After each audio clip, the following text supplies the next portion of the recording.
Good afternoon, everyone. Welcome to AGI again.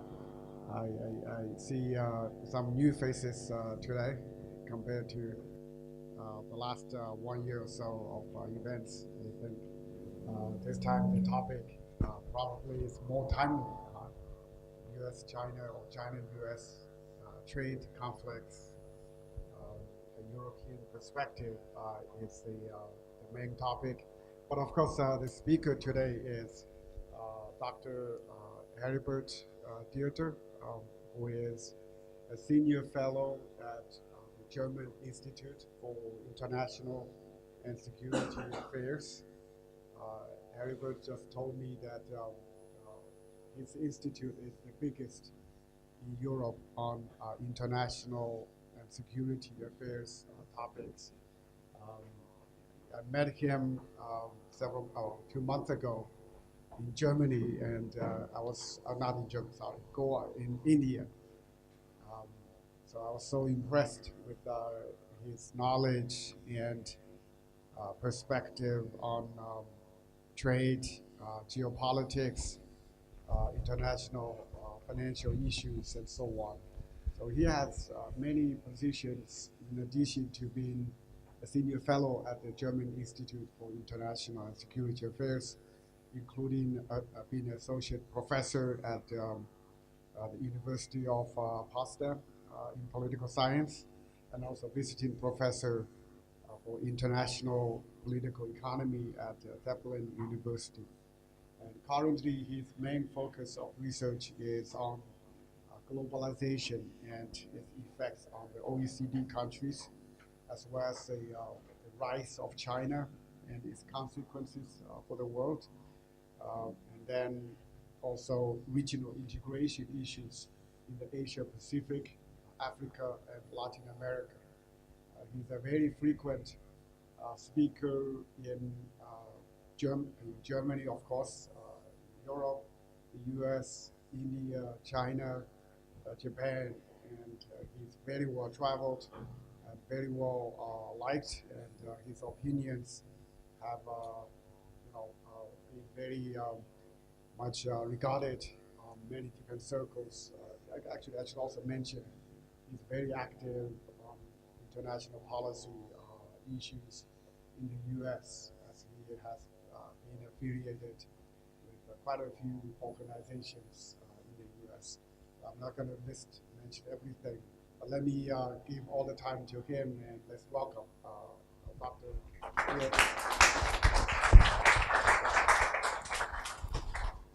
Yeah, thank you very much, Professor Chen, for those very kind words of introduction. It's a pleasure to be in Hong Kong.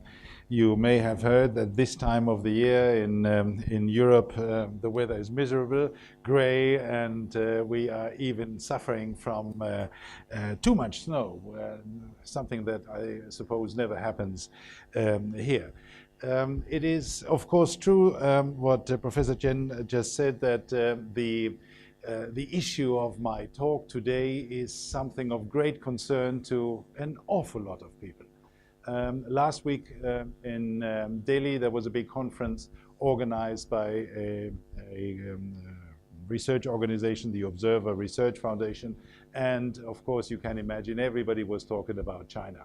There were not so many Chinese participants, there were a few, but everybody was talking about the security dimension, the economic dimension, the trade dimension, which is part of the economic dimension. And I'm trying to provide you with a bit of a European perspective on this question, on the trade conflict between China and the US.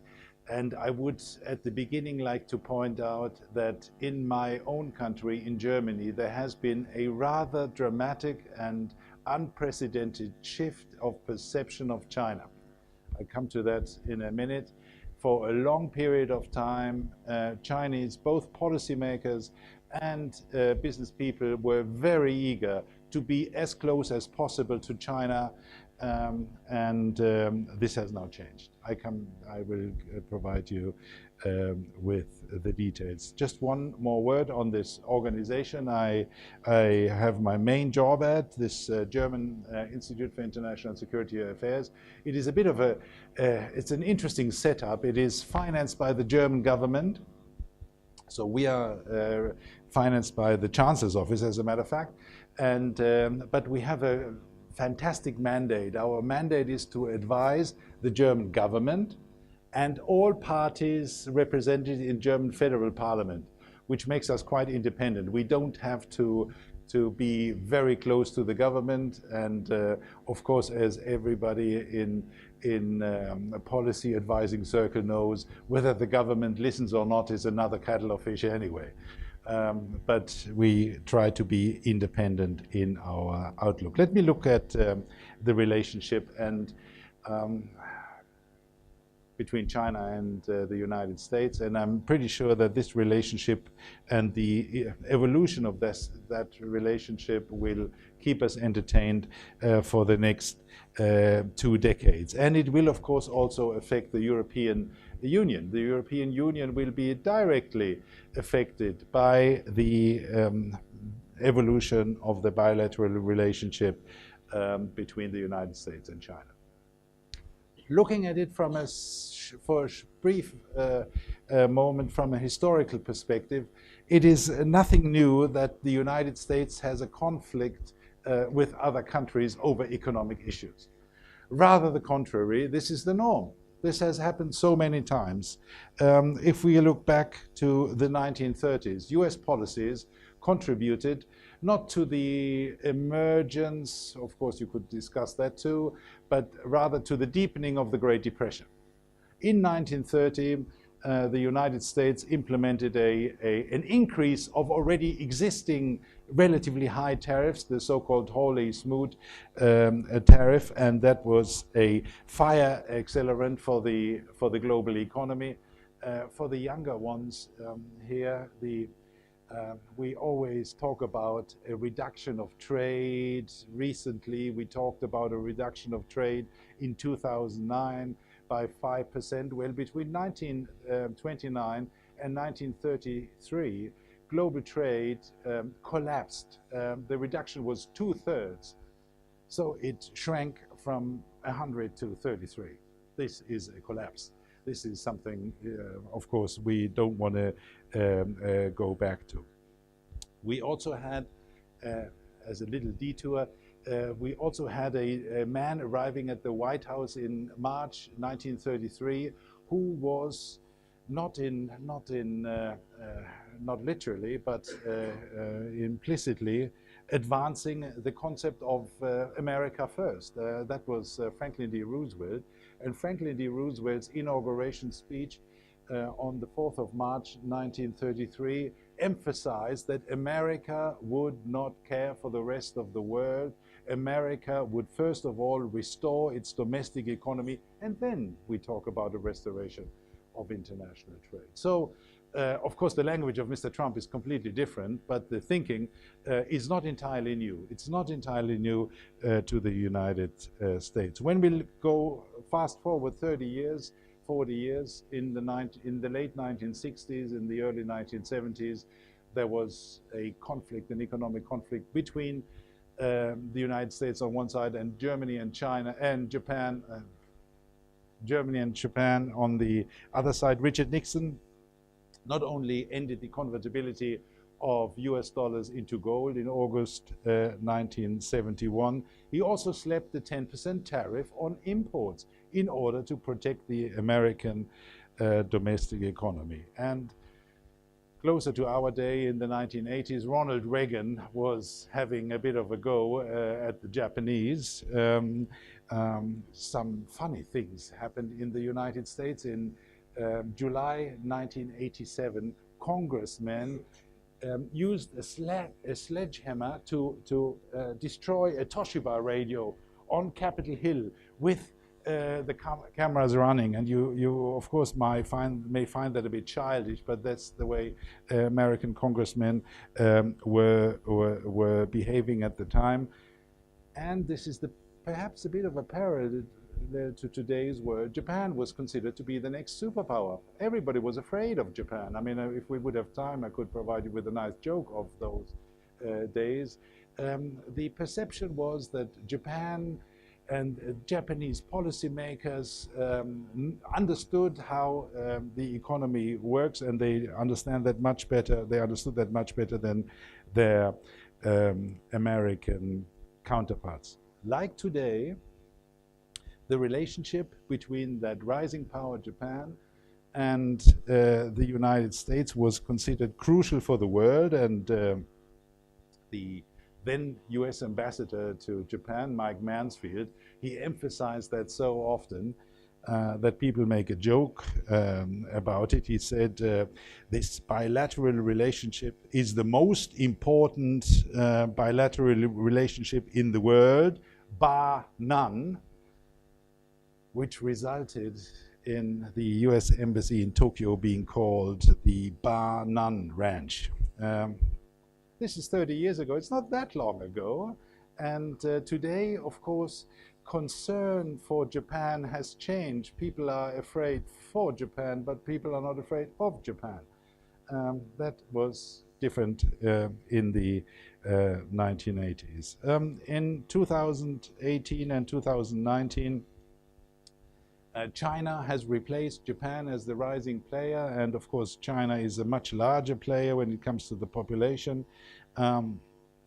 President Trump is basically following up on what Ronald Reagan did in the 1980s. He irritates, but I'm very cautiously suggesting that not all tweets of President Trump are entirely wrong. The rest of the world is starting to share the perception that China has become a more aggressive player in international relations and in Europe, and I mentioned that in my with China is over. In the past, Germans in particular wanted to be in Beijing as often as possible. Today, many perceive China as a risk, less as an opportunity. Some 6 weeks ago, we had a bit of a debate on how to deal with China in Germany, how to proceed, what are the next steps. Some prominent green politicians said, well, we should get as close as popular to China. The background being that nobody likes Trump in Germany. I mean, everybody loved Obama and everybody hates Trump. This is a bit of a bizarre development. Obama wasn't as good as he was perceived to be, and I would say cautiously that Trump isn't as bad as everybody labels him. We should also not forget that Mr. Trump today has significantly higher approval ratings than the French president next door from Germany. So this is something at least to be considered. But my point here is the conflict that Mr. Trump has put on the table had to happen. It will not be a short economic war. It will be a lasting conflict for some years to come. And of course, that statement, of course, here you all are much closer to the discussion than I am, and you are all aware that China's rise for 4 decades is happening within the existing framework. People assumed that China would eventually become, well, like the US, sort of. Different in some respects, but when it comes to the organization of the economy and when it comes to the participation of that economy in international economic relations, the assumption was, well, China will not the system. The position of German policymakers for a long period of time, and I mentioned that also already, was, well, we want to be in Beijing very often. Mrs. Merkel was in Beijing indeed very often. During her now 14 years, she had 17 visits to China and 1 to Japan. Gives you an idea where her priorities were. The concern in Germany, the concerns in Germany today are as follows. China, so people assume, China does not accept the rules of the liberal economic order, and that is a problem. I have a witness, and that witness is the former Director General of the World Trade Organization, Pascal Lamy. And he said in August this year, China's state capitalism is the biggest problem of the global market economy. The question, therefore, is the Chinese state-led economy compatible with the globalized market economy or not? And Lamy continued to argue that the issues the rest of the world has with China continue to be unresolved, even 17, now almost 18 years after China's accession to the WTO. So this is the framework we are discussing. Where does the world stand? How does the world perceive China, and what may result? I will, in the following, look at 2 questions in particular. One is the sustainability of the Chinese economy, and the second is it right is it appropriate that Mr. Trump is confronting China? Does he have allies, and are the Europeans united or divided on China? The second part. But the first part is on the sustainability of China's economic boom. And you may ask, well, why is it important to evaluate that? Why do we want to know whether China is on a sustainable path or not? Well, I think when we want to understand whether China is able and willing to sustain a long economic conflict, for that we have to know how strong how robust the Chinese economy is. If it's not sufficiently robust, then that conflict may end relatively soon. If not, then it may last very long. I already made a comparison with Japan in the previous part of my remarks, and I think what we observe today is that China, like Japan 30 years ago, suffers from a combination of high debt, and it also suffers from a hostility against its own economic model. Again, for the younger ones, in the 1980s, there was an acronym which made people in European capitals shiver, and that was MITI, the Ministry for Industry and Technological Innovation, International Trade and Industry. MITI, International Trade and Industry. People thought, oh, the Japanese know much better how to organize the economy.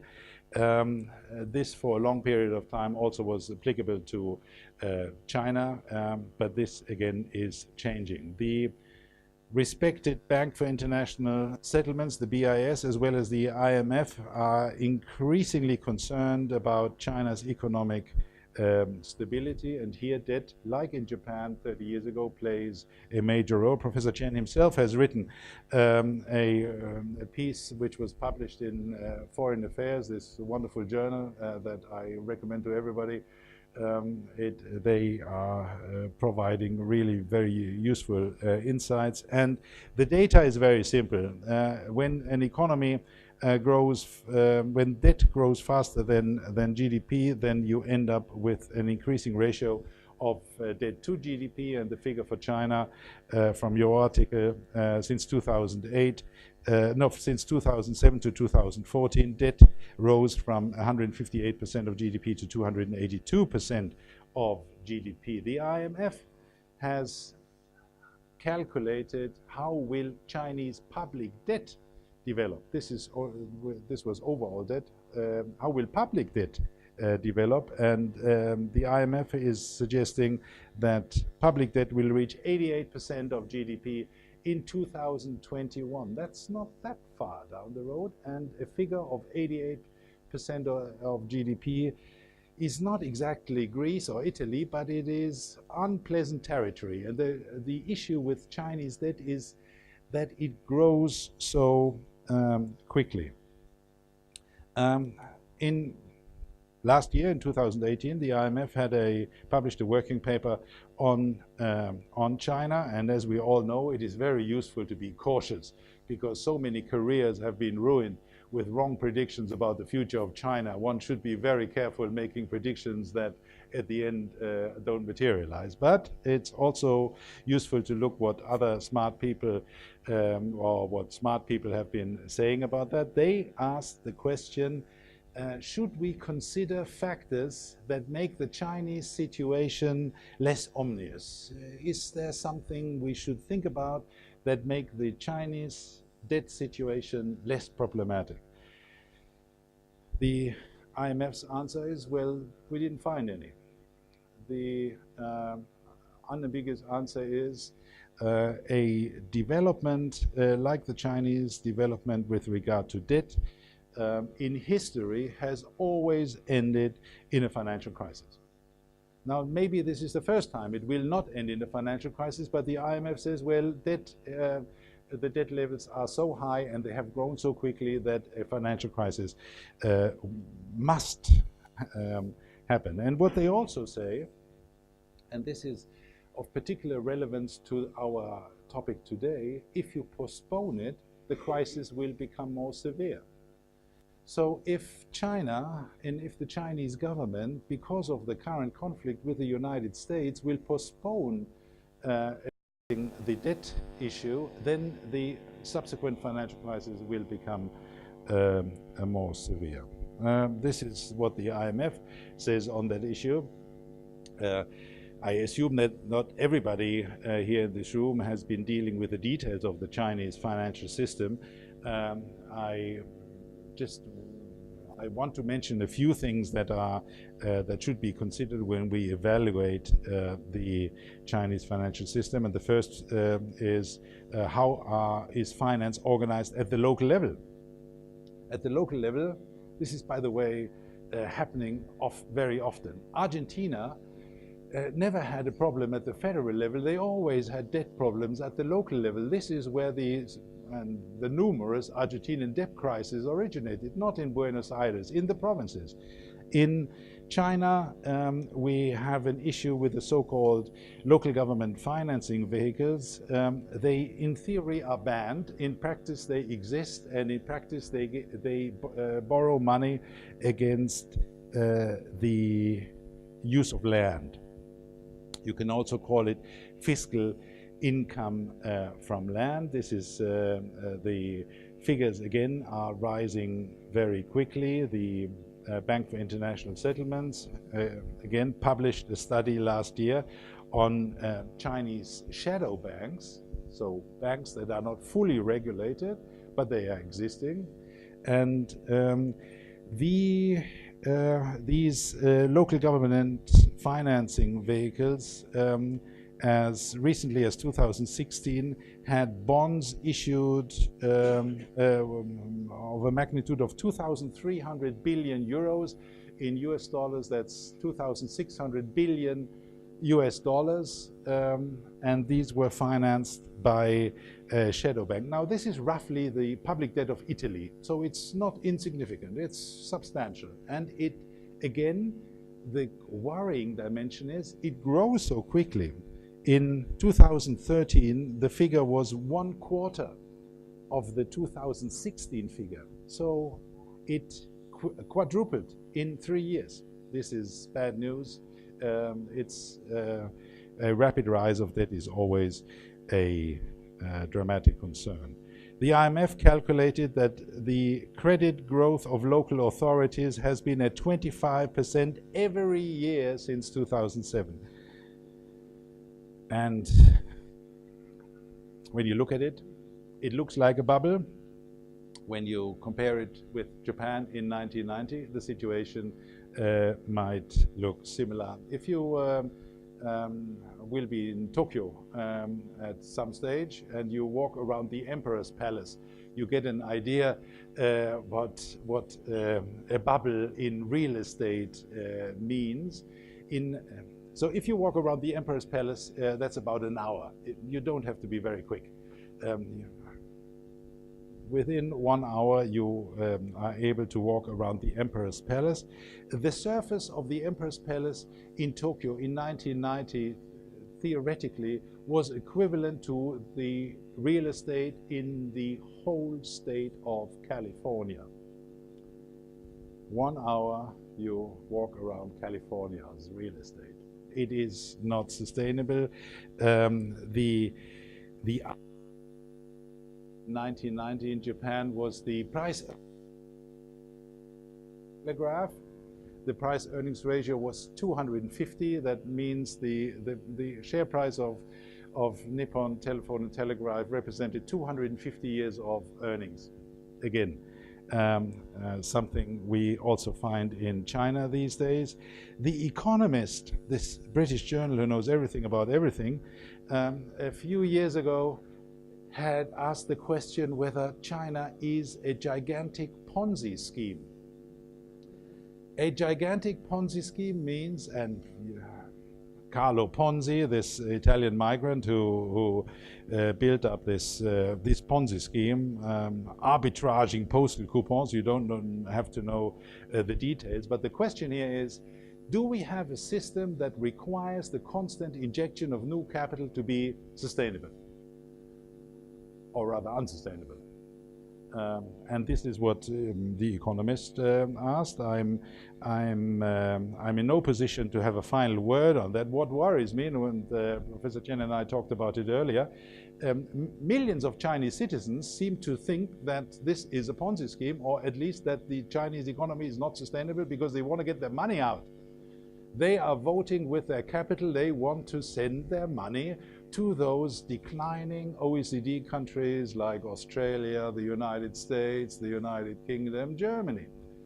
So this is a rather interesting development when the own people who know much better than I how the prospects of their own economy are, when their own people are wanting to get the money out, then this might be an issue that might be a good indicator for an unsustainable economic development. It might be a harbinger of a financial crisis, but it might again be just a sign of caution. My own view is it is a warning sign that should be taken into consideration. It is, of course, very inconvenient for the Chinese government that a trade conflict happens at that very moment. If you consider this debt problem, it would be very appropriate and very useful for the Chinese government to address it now. But now you have that recalcitrant Donald Trump in the White House who is making life difficult and who is addressing this issue of debt stabilization, if not reduction, not very easy. So that brings me to my second and last point, Trump and his allies. I think it is important to remember or to consider that Trump does have allies. People think he doesn't. People, if you open German newspapers, if you read the Financial Times, you would think the man is alone. This is not the case. Mr. Trump has allies, and he has allies in an area where it's particularly inconvenient for the Chinese government, and that is in trade. In trade, the Japanese, the Americans, and the European Union are teaming up against China to force China to change. They want an adjustment of China's economic policies because, and I quoted Pascal Lamy earlier, they see that the previous policies implemented by China were undermining their own economic future, right? This is what people are concerned with. They are worried that a continuation of the application of existing Chinese policies will undermine their own economic future. The President of the European Commission, Juncker, was in Beijing in summer last year, and he He basically said to Premier Li Keqiang that Europe is supporting the United States in that regard. He publicly said, we don't share, well, who does? We don't share the rhetoric of Donald Trump, but we share some of his economic policy goals. And the question here is, of course, hidden subsidies by state-owned enterprises and forced technology transfer. In Germany, and I repeat myself here, for a long period of time this was not an issue. It now is. The German Industry Association, the Federation of German Industry, Bundesverband der deutschen Industrie, has published a white paper last week, just in time for this presentation. They published this white paper. First components of that white paper were leaked in October, and a friend of mine works there, and I know that they had difficulties within the association, because some say don't be critical with China. We're making heaps of money there, so don't make Beijing angry, and others say no, we have to defend our interests, and therefore we have to publish that white paper. And it was published eventually, and the hawks prevailed. The hawks labeled China a systemic competitor. This is new. They labeled China a systemic competitor, and they argue in this paper that a convergence of systems is unrealistic.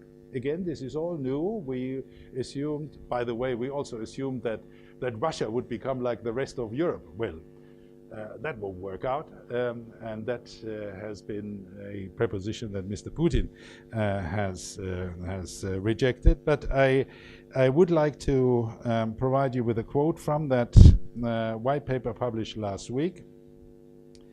And they argue, this convergence thesis is no longer tenable.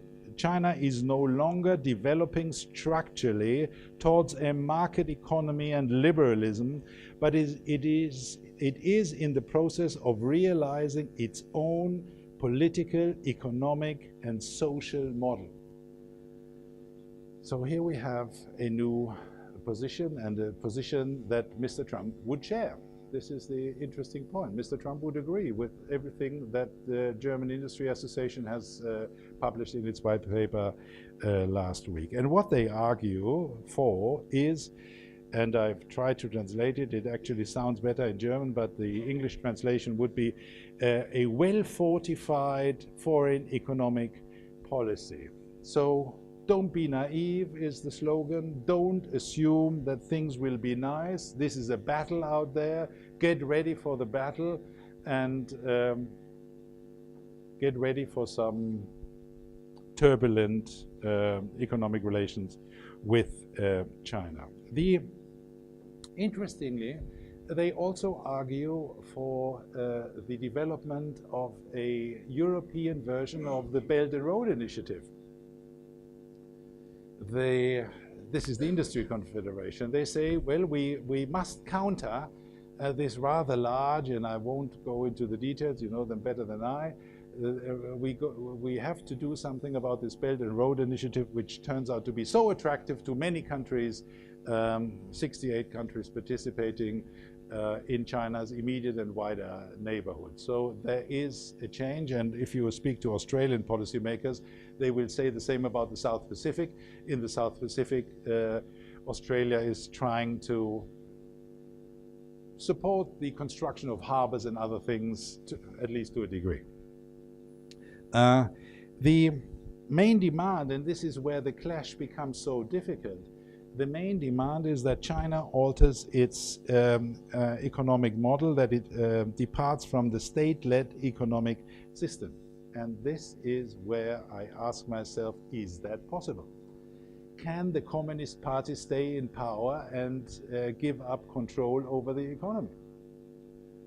Maybe you have an answer. My own take is, well, rather not. This would be a big change. So the question is, will China accept the conditions imposed by the United States and its allies and maintain its own economic model. I think what we have seen in recent years is exactly the opposite. Exactly the opposite occurs in China. There is more control, there is more supervision, and there is less respect for the market. So the developments in China run counter to the demands of China's trading partners, this alliance of the United States, Japan, and the European Union. If the assessment is correct that a state-led economy and the participation in a liberal economic trading system is incompatible, then we have a problem that will last. And if it is unrealistic to expect a massive privatization of state-owned enterprises, the rest of the world will not walk away from that conflict. They will continue to put pressure on China. One thing we sometimes seem to forget is that in the United States, of course, the Democrats and the Republicans, they argue about everything, but not on China. On China, there is a bipartisan agreement on the need to deal with China. Democrats would not walk away from this. And this, again, is a very unfortunate situation for China. I come to my conclusion and to the end, a little bit longer than half an hour, but not too much, I hope. I think the relationship of China with the West is at a turning point. China seems to be interested in a challenge. This is also something new. In the past, the rhetoric of Chinese leaders was much more benign and much more kind of geared towards conflict avoidance, no more. Continues to have diverging voices, but on trade, the West is united, and unless China changes its economic system, the conflict will persist. You have to consider, I don't want to go into details, but you have to consider that in OECD countries, globalization is under enormous political pressure. We have populist, we not only have a populist in the White House, we have populists that run Italy, we have Mr. Macron being under severe pressure, we have Brexit. So policymakers are not operating in a vacuum. They have to deal with their own constituency, and they will not be eager to do China a favor in order to lose their political power. They will continue to deal with that issue. Yes, it is correct that Mr. Trump has put the conflict on the agenda, but I dare say he didn't create it. And with that, I close, and I look forward to the discussion. Thank you for your attention.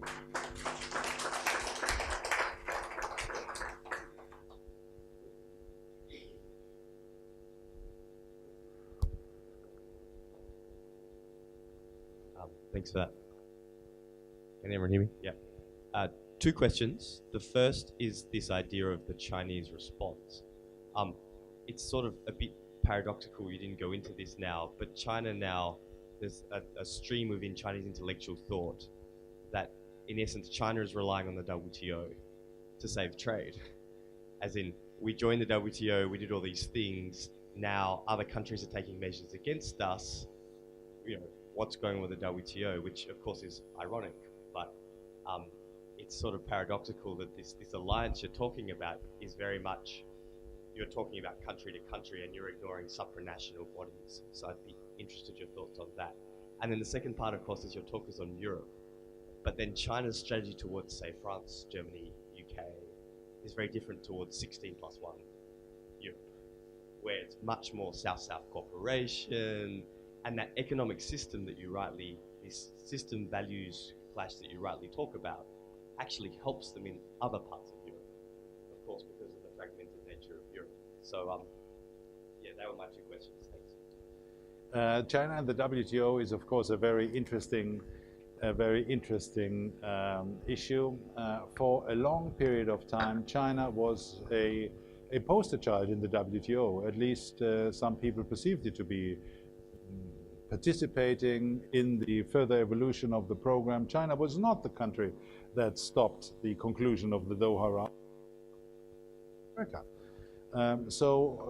It is fair to say that China's participation in the WTO has been far from destructive. That is absolutely okay.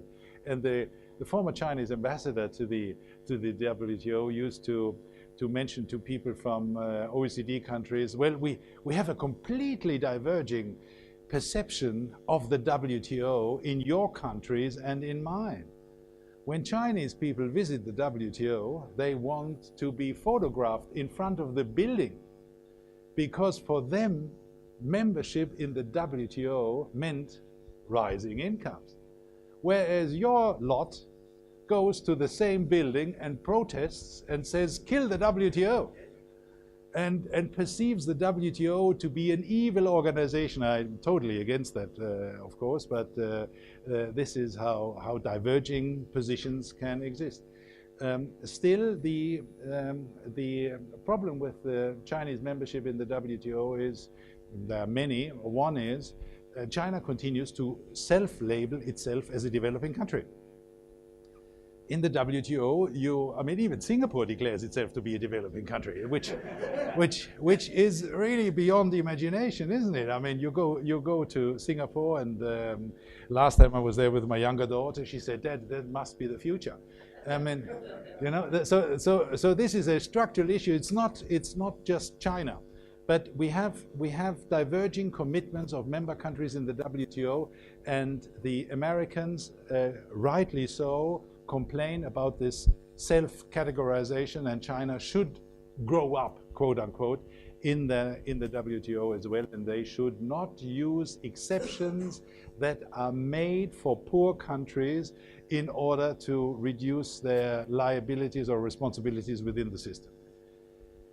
And of course, what Pascal Lamy pointed out is that the way Chinese state-owned companies are operating is sometimes quite opaque and undermines the transparency that is part and parcel of international trade. So I think there are issues, and they could be resolved, they can be resolved, but of course pressure is needed. I think that it is fair to say that. Again, I dare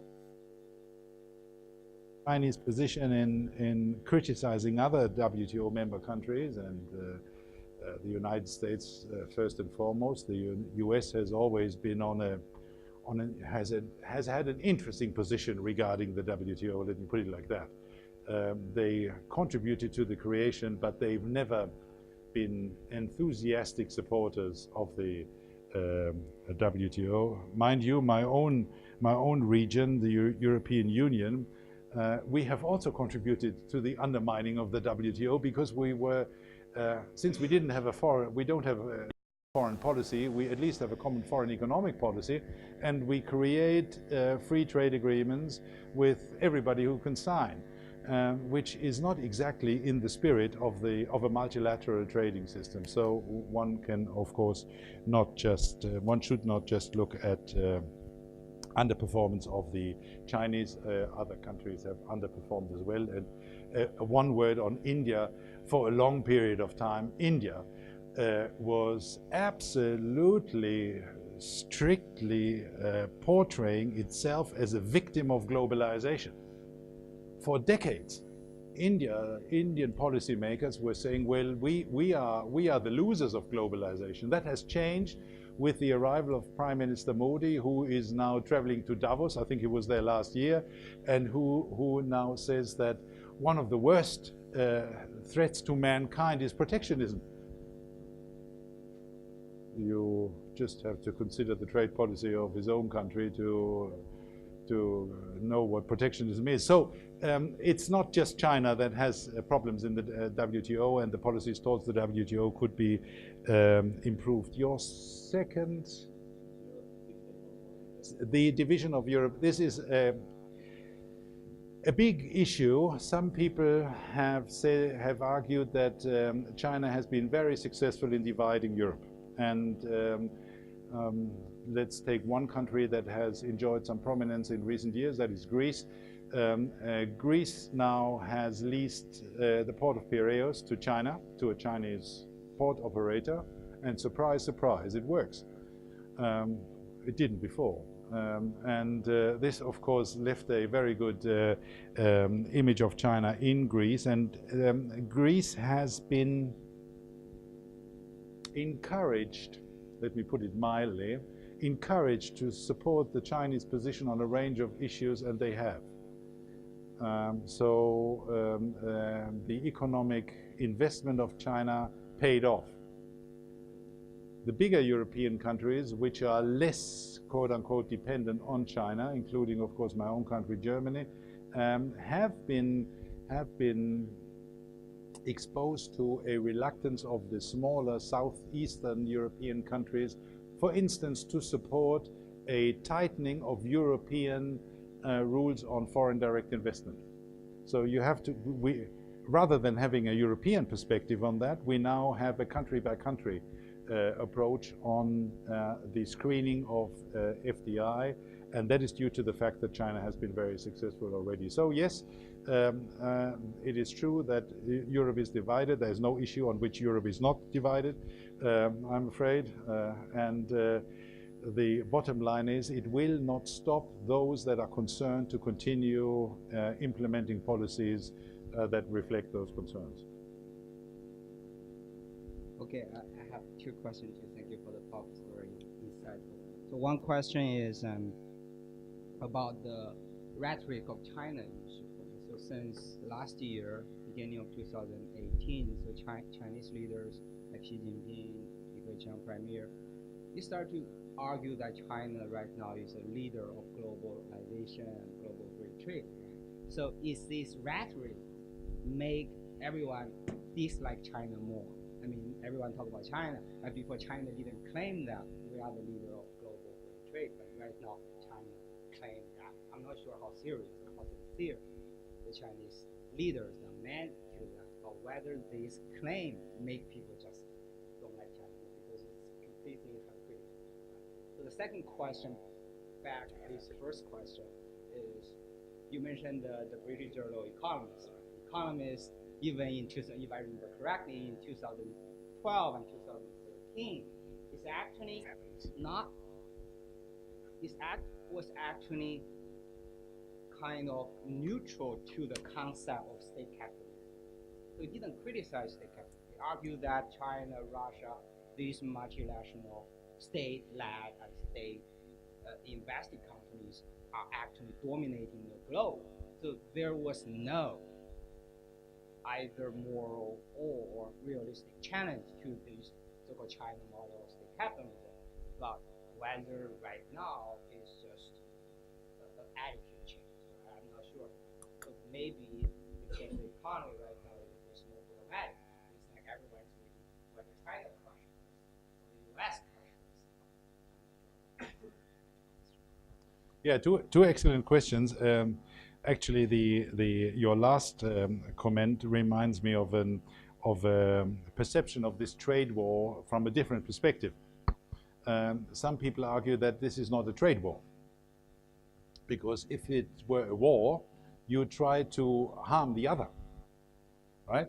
You try to shoot the enemy, basically, right? In a trade war, you shoot yourself. You harm your own customers, you harm your own citizens by implementing tariffs on products that are imported. Someone has labeled that conflict a binge drinking contest, which lasts until the first tip's over. So who can take more hits would be the question. On your first point, I find it very interesting. There's a long discussion on how a position of hegemony is developed, and just of course goes back to ancient Greece, and it goes back to the question of rising powers. It goes back to the so-called Thucydides trap, which is that rising powers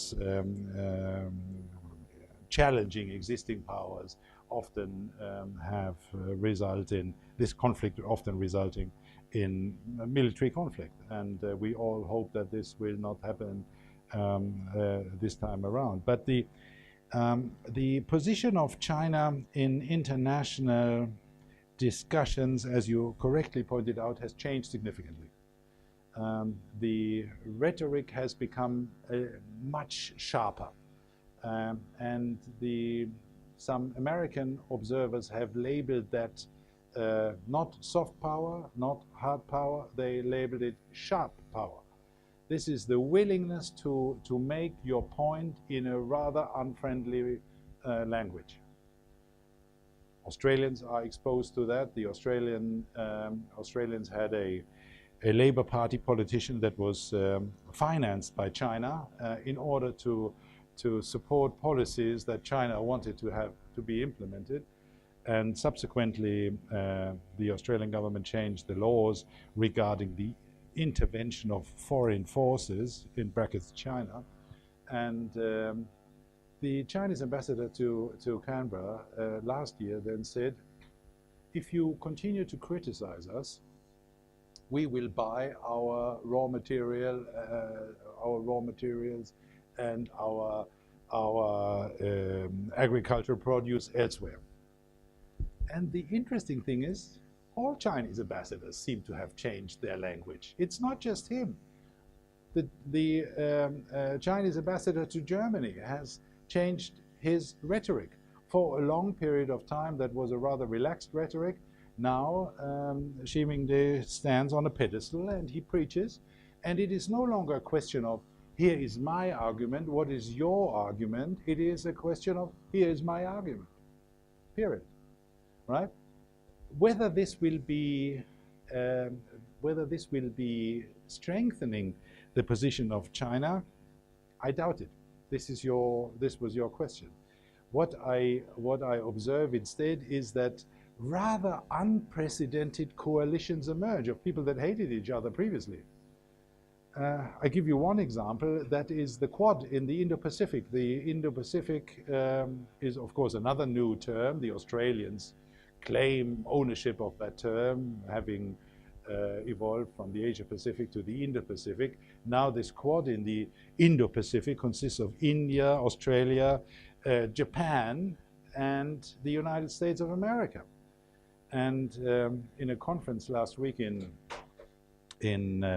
Delhi, the chief commander of the Australian forces was present there, and he said, he turned the question around. He said, oh, you are all asking me repeatedly about the Quad. I get that question, what are the prospects for the Quad, in every meeting. And his question then was, why do you like the Quad so much? What is in that concept that you find so attractive? And what I find, the answer that I would provide is, well, it seems to be a defense mechanism against a potentially aggressive China. This is what makes people so interested in that Quad regime. I'm not arguing that China currently is all that aggressive. It is in the South China Sea and so on and so forth. It controls harbors in Sri Lanka and all that. It's very active. But for the time being, it doesn't invade other countries. That can be said for sure. But the attractiveness of this Quad is potentially it provides a sense of protection against a China that may, on current trends, become even slightly more aggressive in the future. So that is a bit of an answer to your question. I think you look to the last APEC meeting in Papua New Guinea. This was meant to be this was meant to be harvest time for President Xi. He hoped that he would come to Port Moresby and he would be he would be very popular. He was not that popular in Port Moresby. And again, I give you the example of Australia, a country I know a little bit better than other countries in the Indo-Pacific. President Xi was making sure that the Australian public thinks fondly of him. He is the only head of state that visited all states of Australia. Maybe the Queen has, but she has been in office a little bit longer. But he even visited Tasmania. Nobody goes to Tasmania normally. So he wanted to portray himself as a very constructive and benign friend of Australia. The current perception in Australia has changed, and this positive perception of China is, for the time being, history. One more anecdote. In 2003, two presidents visited Canberra, one day after the other. So on Wednesday it was President A, and on Thursday it was President B. And the first president that arrived had to go to the parliament where he gave a speech through the back door, heavily protected, right? And the second president came through the front door, everybody welcomed him. And the first president was George W. Bush, coming in the back door in Australia. And the second was President Hu Jintao, you know, taking flowers from the people that observed him. So this has changed, and this I don't think it is very useful for China to have this sharp power, because China continues to lack soft power. This is one thing one should consider. I mean, one may not like everything that comes out of the U.S., but the U.S. Continues to be an attractive place for many people, for young people. People want to migrate to the U.S. They see their future in the U.S. So if you are lacking soft power, to develop sharp power may be a bit of a risky endeavor. Now, The Economist, as said earlier, often has very clear opinions on a range of issues, actually all. But The Economist had a cover story recently, I think in 2018, and The Economist's cover story was why the West got China wrong, including themselves. Why the West misinterpreted the rise of China. The quote I provided you with by the German Confederation of Industries along the same lines. The assumption is there is convergence. And if there's convergence, if that is the lens through which you perceive the rise of China, then everything is fine.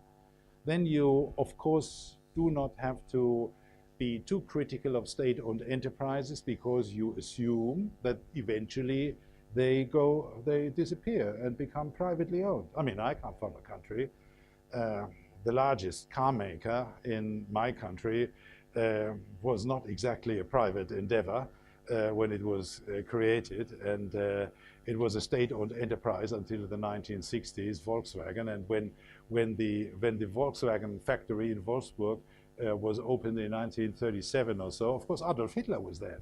You know, I mean, we have had state-owned enterprises. Lufthansa was a state-owned enterprise until 1993. Sorry.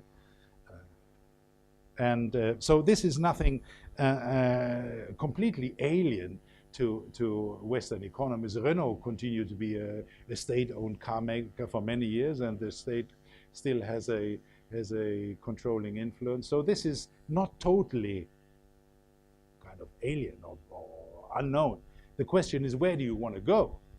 And here is where the West had a misconception of China. China is going back, wants to have more control. We have party representatives even in small private companies. So this is where The Economist was utterly wrong, and they admit it.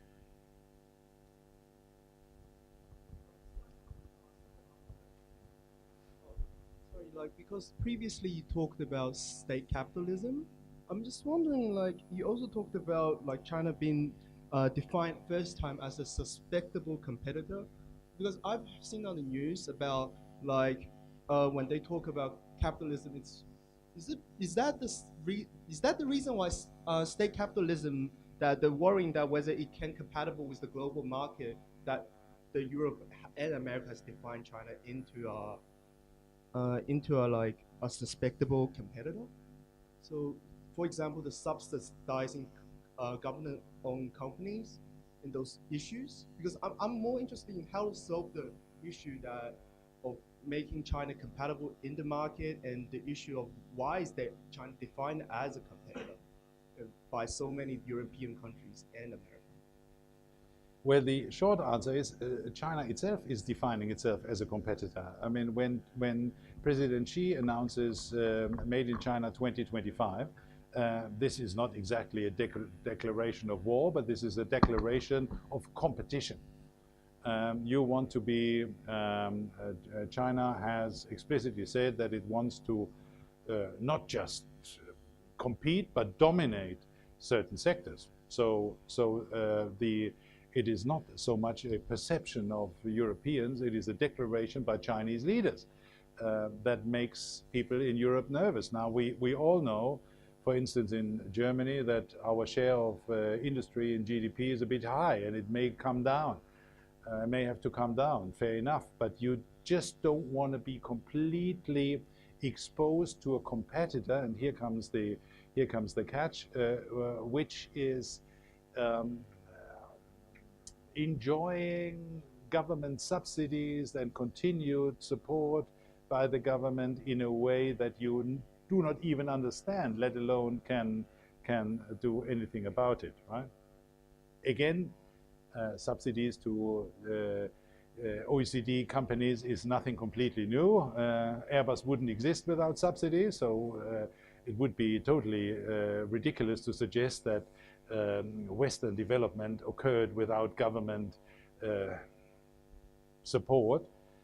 But at the same time, in the OECD world, we share the perspective that this has to end at some day in the future, right? So if China would provide the OECD countries with a vision that, well, in 2025 we want to compete, but we also want to have reduced the share of state-owned enterprises to a certain degree, that would be different.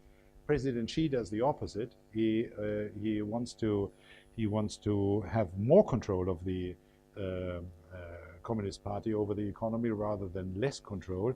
And let me say the following in that context on the Belt and Road Initiative. To me, the Belt and Road Initiative is nothing but the renationalization of capital exports. What China wants to do with the Belt and Road Initiative is it wants its private citizens to stop exporting capital. As you all know, there are restrictions on capital exports, and it wants the government to export capital.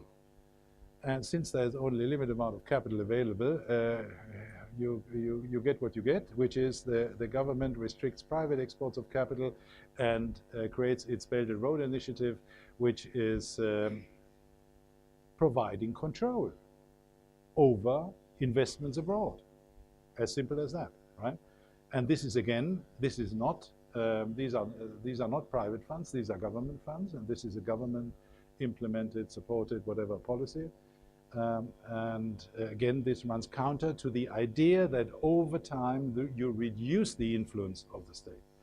And mind you, I mean, we have far to go in Europe. I would not walk away from, I'm happy to admit that in Europe, a reduction of government influence is very necessary.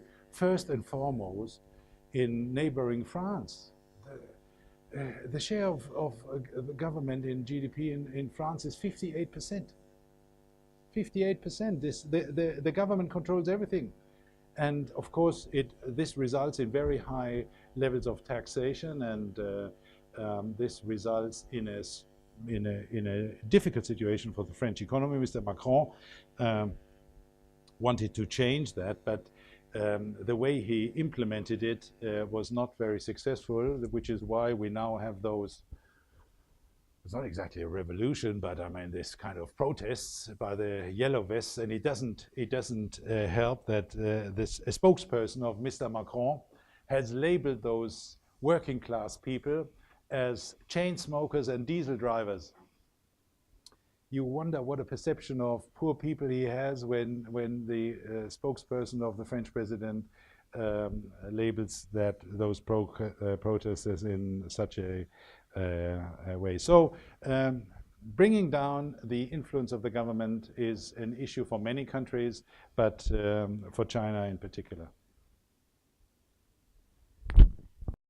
To follow on this topic on state capitalism, so I wonder how much sympathy there may be among Germans for state capitalism, because as we all know, Bismarck from the 1860s onward pretty much followed state capitalism. Of course, there may not be this name, this phrase used.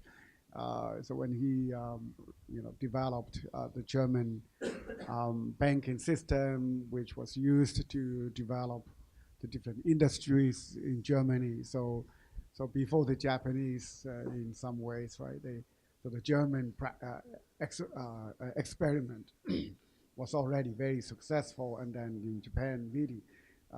So I, in that sense, compared to the Americans and the British, so I would assume that the Germans would have more sort of more sympathy to this kind of approach for development. And then a second question I have is the white paper that came out last week from the German Federation of Industries. To what extent do you think the recommendations by them will be accepted by policymakers in terms of, forming this stronger alliance among, let's say, OECD countries or Western countries against China on the, a trade policy front, and also this systemic challenge front? Yeah, it's absolutely correct. Germany rose because the government had a significant influence on economic policy. And Germany rose because the government, even imperial government, Kaiser Wilhelm, knew that they have to support research and development. And they had those institutes in the late 19th century, beginning of the 20th century, those so-called Kaiser Wilhelm Institute. These were excellent research institutes. The best people went there, and Germany was considered to be a hub of knowledge, which was government supported. So, of course, this we know that government policies can support economic development, but we also know, and this is a lesson of the post-war period, that we have to eventually state-owned enterprises ought to be privatized. I give you the example of Lufthansa. I like to in our profession, we fly a lot, and Lufthansa was a lousy airline in the early 90s. It was utterly expensive, and service was bad. It is privatized, and things have improved. I'm not a Margaret Thatcher kind of person, but I see that certain incentives got abused by people in management and also by employees. Yeah, I leave it at that. Of course, when looking at countries in this part of the world, and we look at, say, Singapore, or we look at South Korea, it would be foolish to ignore the positive influence of government policies on economic development. And I think it is fair to say that nobody would deny China the right to have a significant influence on the Chinese government, a significant influence on economic policy making. Where it becomes difficult, and I give you this rather prominent case of this robot manufacturer KUKA, which was bought by a Chinese manufacturer of consumer goods, nothing to do with robotics so far, Midea in 2016. There it becomes difficult because these are, you would think, oh, well, robot manufacturing, what the heck? What is it? What is so crucial? Well, a robot manufacturer knows exactly how Mercedes and BMW builds its future vehicles 3 years before they are on the market. They have access to all key knowledge. And if that very manufacturer of robots, of robotic equipment, is owned by a Chinese company which bears the label of being a private company, but nobody knows exactly how private they are. And one doesn't know how significant the distance between that company and the government is, then it becomes difficult, right? So this is where things are becoming heated. The irony is, of course, that the business of that robots of that company, KUKA, have declined significantly. You know why? Because the German car industry now buys Japanese and Swiss robots rather than that KUKA robot. And just on the way here, I read an article on KUKA. The electronic equipment of that robot manufacturer comes from Siemens anyway. So they are not really making, they're making part of the robot, but they're not making the crucial part, the electronic equipment. Your second question is whether or not policymakers will listen to the changed position of the Confederation of German Industry. They already have. German policymakers have brought down the threshold level for control, for supervision of FDI from 25 to 10%. Geely, which owns 9.9% of Daimler, will have to get approval to get another 0.1%. So policymakers have already adjusted their position. I think it is fair to say that the current Minister for Economics in Germany is not the most outstanding performer in his job, but even he recognizes that something ought to be done. And this Confederation of German Industry is powerful.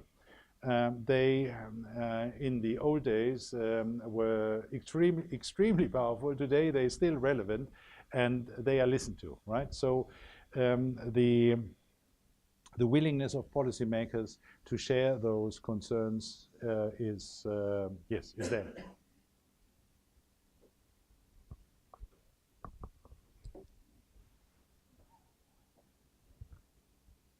Right, in the United States, so Trump is fighting the trade war, but there is another war going on. So Vice President Pence basically declares war on China, on everything, right? On security, well, he criticized China not only on economic issues. Now, then people are afraid that a much wider war is going on. They call it Cold War, whatever. Now, how is this happening in Europe? No, that's question number one. Everybody asked two questions, right? So I might as well ask. It's a good number. Two questions is always very good. Yeah. Good. Now the question number two is of course obvious. What do you think will be the outcome of this U.S.-China trade war? Yeah,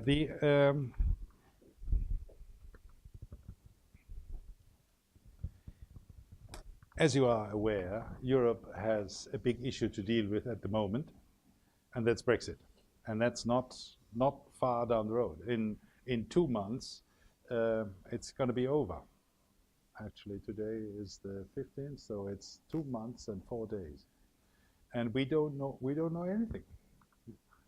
I mean, it's you would believe that economies benefit from certain legal and other kind of environments. Well, we have a very uncertain legal environment from March the 20th. We don't know. So Europe currently is very preoccupied with this issue, and I'm not intending to give a long presentation on Brexit, but I think it is a shame that it happened. It is a shame in particular because the British are a very valuable part of the European societies, and first of all, their humor, I mean, it's unrivaled, and that is, if that will be missed. But also their sense of rationality. In particular, speaking as a German, I very much appreciate this sober evaluation of utility that the British, often, not always, have had. Lord Palmerston, the foreign minister in Britain in the 1830s, said Britain neither has permanent friends nor permanent enemies. We only have permanent interests. This is what is missing in the debate in Europe already. And from a German perspective, it means that we are now very dependent on France. It's not very nice to have that prospect. We have 3 nuclear powers in Europe. With one, we have very hostile relations. That's Russia. With Britain, we have, well, problematic relations, and then there is France. And the question is, of course, why continental Europeans continue to assume that Britain will be eagerly cooperating with continental Europe in security when in trade we showed them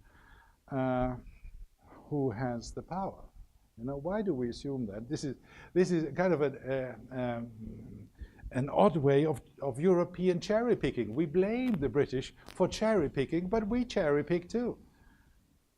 Insecurity, and this is a serious concern which is insufficiently discussed in Germany at the moment. Now, let's assume that Mr. Macron turns out, as the former Australian Prime Minister Paul Keating once labeled one of his opponents, if Mr. Macron turns out to be a souffle that only rises once. What are we going to do if in the next presidential election the next French president will be from the far right, and our kind of nuclear protection will depend on Marine Le Pen and Donald Trump? I mean, this is not a good combination. So I think this is one of the reasons why Europe is currently preoccupied with many things, but not with the development of a coherent policy towards China. But it's on the agenda. At some stage, Brexit will be over and done with. I don't think there will be a second referendum, and I think that at some stage we will find a way to organize our economic relations with the United Kingdom. The outcome question is difficult. In my office, I have a long, almost a bookshelf on A, the decline of the dollar, and B, the decline of the United States. This has been predicted for so many years. I can't, going back to the 1960s, you had discussions on the decline of the dollar and the decline of the US economy. The US economy is, of course, in many respects vulnerable, but at the same time, and this is what I find important when we try to evaluate the willingness of the US to engage in a sustained conflict, as mentioned earlier, there is bipartisan agreement that something has to be done over this, and they will do it. And given, I mean, you look at the trade figures, and the ratio is roughly 500 to 130 billion in bilateral trade. Well, the US can live with declining imports, exports to China. It will do harm to Trump, there is no doubt about it, but in many areas, I think the Chinese have no choice but to continue to buy American stuff. For instance, the big ticket items. Would they all buy Airbuses instead of Boeing 777s? I doubt it, right? So this is where this would make a difference. If China would say, we stop buying American-made aircraft, no more Dreamliners, no more 777s, I doubt that they will do that. So I think the ability, and here I come back to this binge drinking context, the ability of the US to take another hit is large. And they survived the conflict with the Japanese 30 years ago, and I think chances are that they will be prevailing in that current conflict. That does not necessarily mean, and I think here financial markets are overly pessimistic, that this will result in a collapse of world trade. No, I don't think so. Today, the global economy is firing on all engines. Europe is growing, America is growing, Canada is, the US is growing, Canada is growing, Japan, all regions are growing. So we may have a bit of a reduction of growth, even a mild recession, but I don't think we will have a collapse of world trade similar to the collapse of world trade that we had in the 1930s. On balance, my bet would be on the US, but not without certain reservations that some silly policymaker in the US might do things that are unexpected.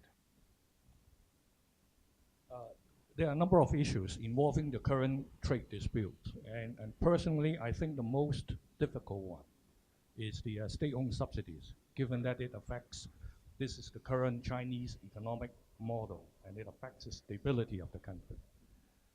Now, from a European perspective, would you accept a deal without a satisfactory resolution vis-a-vis the state-owned subsidy? That's question number one. Question number two, you stated earlier that this trade dispute will be here for a long time, with both parties openly saying that you are my competitors.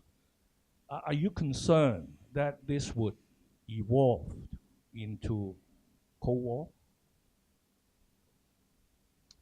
Well, I think the first question is easy to answer, and the simple answer would be no. Something that is intransparent and without kind of surveillance mechanisms will not do.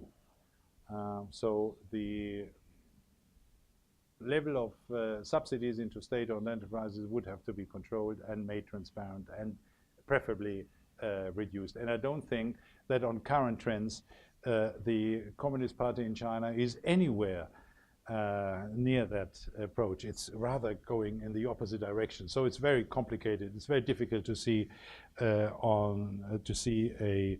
situation that will be satisfactory to the Europeans, let alone to the Americans. I mean, as we know, American policymakers can be very robust in the defense of their own interests, and they don't care all that much for principles as long as it serves their interests. Cold War, well, I think we are in the process of getting there, and again, I refer to that conference last week. There was this bench of generals. I've never seen so many generals in my life. I mean, 5 of them, and the Supreme Commander of the US Navy for the Indo-Pacific, and the Supreme Commander of the Japanese Navy. And the Supreme Commander of the Japanese Navy said, we are already in a severe conflict with China over territory in the region. So this is someone who knows more about conflict than I. This general said, we have already entered that phase. You look at I know a bit about trade and finance, but security is kind of not the area of my core competence. But you look at those various developments in the region, and if you speak to Indian military staff, that becomes very obvious. China is very actively planting its ports in the region. It's in Africa and Djibouti. It has control for 99 years over that port in Sri Lanka. So it looks as if China is actively expanding its military presence in the region, and the region goes as far as the South Pacific. So the question is, who is driving that conflict?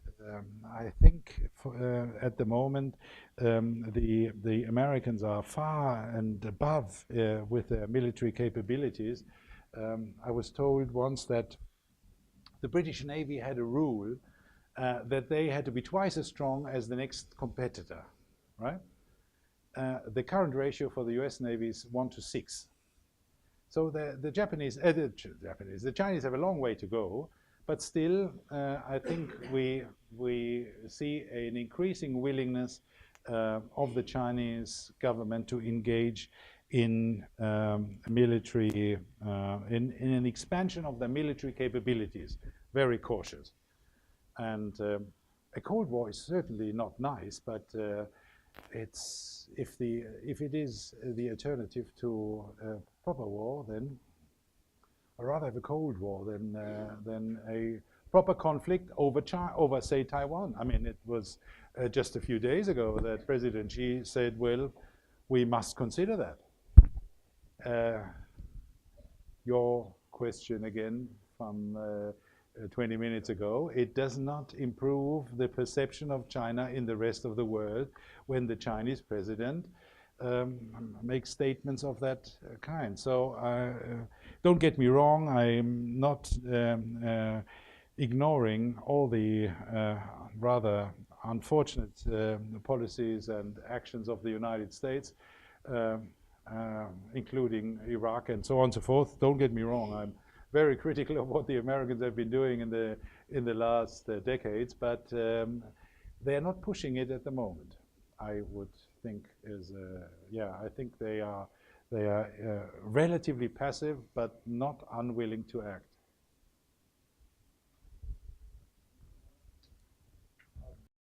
So maybe I will have the last question. So you mentioned that China has divided Europe, right? You know, Greece versus other countries. I think that happened during the Euro crisis, or especially the fiscal crisis in Greece for quite a few years and so on.